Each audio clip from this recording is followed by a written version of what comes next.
Tahiyyukum tahiyatal Islam, tahiyatal ahlil jannah wal malaikah. Assalamu alaikum warahmatullahi wabarakatuh. Alhamdulillahi rabbil alamin. Wabihi nasta'inu ala umurid dunya waddin. Wassalatu wassalamu ala asrafil anbiya'i wa mursalin Sayyidina Muhammadin wa ala alihi wa ashabihi ajma'in. Amma ba'du. Yang pertama dan paling utama, marilah kita panjatkan rasa puja dan puji syukur kita atas kehadirat Allah Subhanahu wa ta'ala yang telah melimpahkan banyak sekali karunia-Nya kepada kita semua, sehingga kita masih diberi nikmat kesehatan hingga detik ini. Yang kedua, sholawat serta salam semoga tetap tercurahkan kepada Presiden pertama umat Islam, yaitu Rasulullah Muhammad Sallallahu Alaihi Wasallam, yang telah membawakan umat manusia dari zaman kegelapan menuju zaman terang benderang, dari zaman naik unta menuju zaman naik Toyota, dari zaman jalan kaki menuju zaman Kawasaki. Hadirin rahimakumullah, Rasulullah sebagai seorang pemimpin yang selalu mengutamakan kepentingan rakyatnya dan mengutamakan akhlakul karimah, yang hingga akhirnya mampu merubah masyarakat biadab menjadi beradab, yang dulunya berseteru menjadi satu, yang dulunya menyembah berhala kini kembali menyembah Allah Subhanahu wa ta'ala.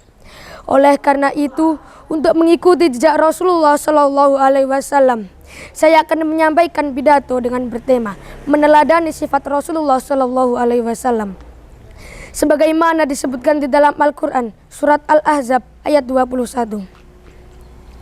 A'udzu billahi minasyaitonir rajim. Bismillahirrahmanirrahim. Laqad kana lakum fi rasulillahi uswatun hasanah. Uswatun hasanatul liman kana yarjullah wal yawmal akhir wa dzakarallaha katsira.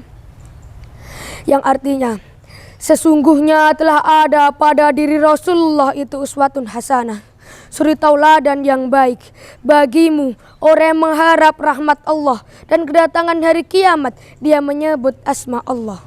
Quran surat Al-Ahzab ayat 21.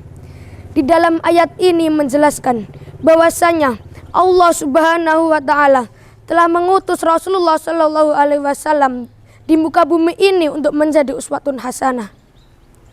Akan tetapi ada di antara mereka yang melaknat Rasulullah, mendustakan ajarannya dan melawan perjuangan Rasulullah Sallallahu Alaihi Wasallam. Oleh karena itu, kita sebagai calon generasi muda, kita sebagai calon pemimpin sudah semestinya melihat kebesaran sifat Rasulullah Sallallahu Alaihi Wasallam.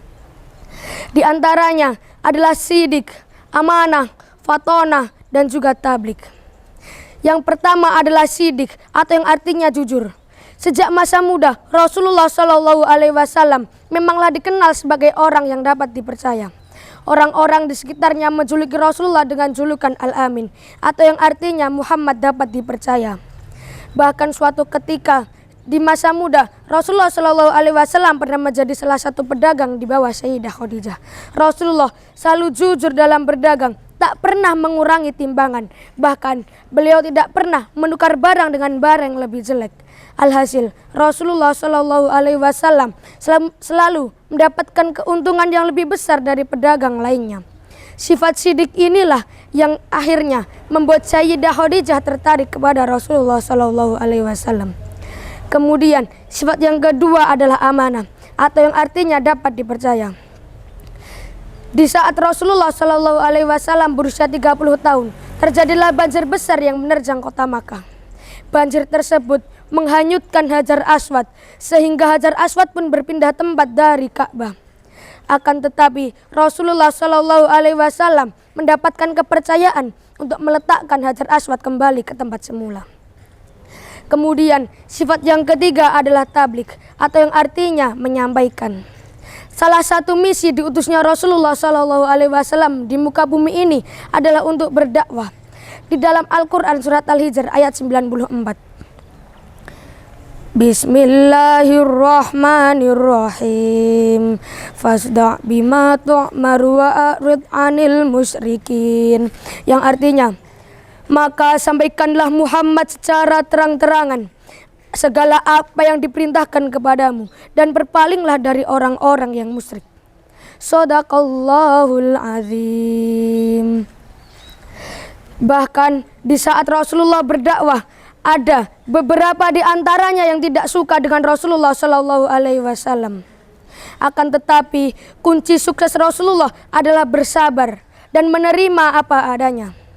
Kemudian sifat yang terakhir adalah fatonah atau yang artinya cerdas.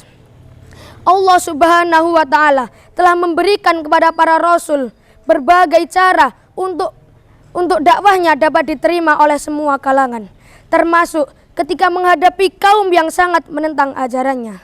Bahkan Rasulullah Shallallahu Alaihi Wasallam mempunyai strategi tersendiri yang digunakan untuk berdakwah agar nantinya dakwah Rasulullah Shallallahu Alaihi Wasallam dapat diterima oleh semua kalangan. Hadirin rahimakumullah. Reformasi yang selalu kita cita-citakan sejak Orde Baru, apakah sudah membawakan kesejahteraan bagi umat manusia? Sudah apa belum? Jika belum, siapa lagi yang nantinya akan membuat rakyat ini sejahtera? Siapa lagi kalau bukan kita sebagai calon penerus bangsa? Salah satunya adalah dengan cara meneladani sifat Rasulullah Shallallahu Alaihi Wasallam agar nantinya negara kita tercinta ini, tanah air tercinta, akan menjadi negara yang baldatun thayyibatun wa rabbun ghafur. Semuanya siap? Insya Allah siap. Mungkin sekian yang dapat saya sampaikan. Bila ada kekurangan saya mohon maaf yang sebesar-besarnya. Wabillahi taufik wal hidayah waridha wal inayah wal akhiran ungdur maqalah wala tangdur man qala walaisal hazru yu'limuni walakilla jamala dzikrayati yahuzzu qalbi. Summassalamu alaikum warahmatullahi wabarakatuh.